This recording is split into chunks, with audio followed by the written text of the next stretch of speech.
আমার নাম এনায়েত হাসান টুটুল, চাকুরি জীবন। বর্তমান যে শিক্ষা ব্যবস্থা বা বর্তমানে যে আমাদের সমাজ দেখতেছেন, সমাজের ছেলে মেয়ে এখানের যে পরিবেশ দেখতেছেন, এই নিয়ে আপনার ভবিষ্যৎ প্রজন্ম নিয়ে আপনার কি আশা ভরসা? অবশ্যই ভালোই দেখছি এখন, কারণ আমরা অতীতে যেগুলো দেখছি তার থেকে এখন অনেক অনেক ভালোই ফিল করতেছি।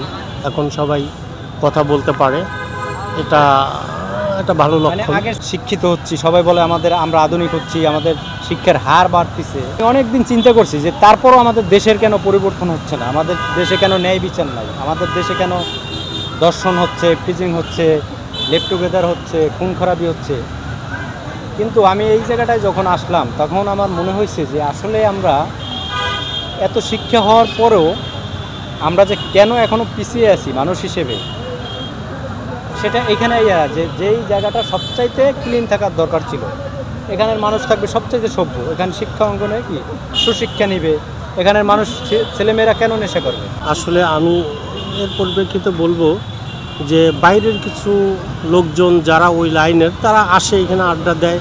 এটা আইন শৃঙ্খলা বাহিনী বর্তমান যে অবস্থা, তারা পুরোপুরি এখনও ট্যাকেল দিতে পারতেছে না। এটা হয়তো টুডে অর টুমরো ঠিক হয়ে যাবে। আর আপনি যাদের কথা বলছেন তারা আসলে কি এখানকার স্টুডেন্ট, এটা আমার বোধগম্য না।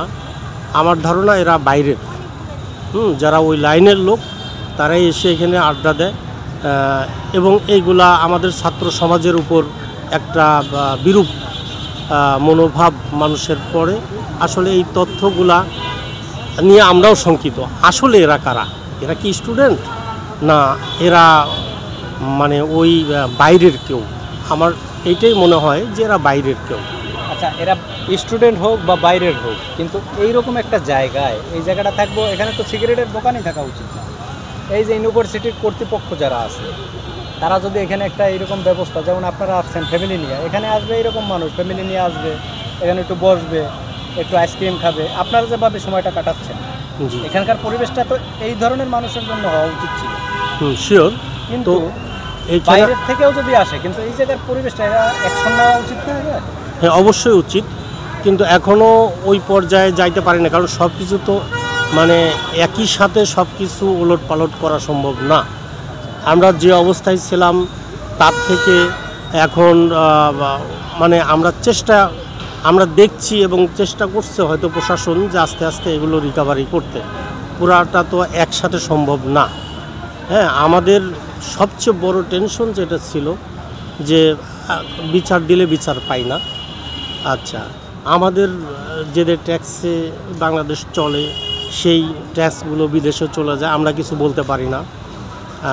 প্রশাসন অবহেলা, সাধারণ মানুষের কতটুকু সেবা করতে পারে এটা আমাদের মানে কি বলবো, বোধগম্য না। প্রশাসন যদি ঠিক হয়, আসলে ওইখানে আমাদের দুর্বলতা, যে প্রশাসন যদি ঠিক হয়, প্রশাসন যদি সৎ হয়, প্রশাসন যদি মনে করে যে এ দেশকে সুন্দরভাবে পরিচালিত করব, এটা প্রশাসনের পক্ষে সম্ভব। আমার মনে হয় এগুলো আস্তে আস্তে রিকভারি হয়ে যাবে।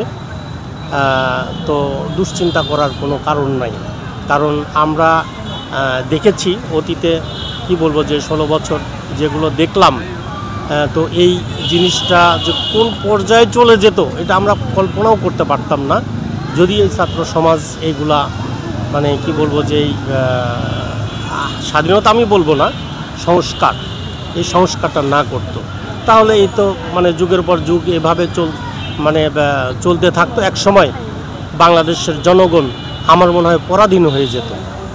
তো আল্লাহর কাছে হাজার শুকর যে এটার একটা মানে গতি ফিরে আসছে, যে না, বাংলাদেশ একটা নির্দিষ্ট লক্ষ্যে পৌঁছাবে, এইটা আমি আশা করি এবং দোয়াও করি সেই লক্ষ্যে যেন পৌঁছাতে পারে।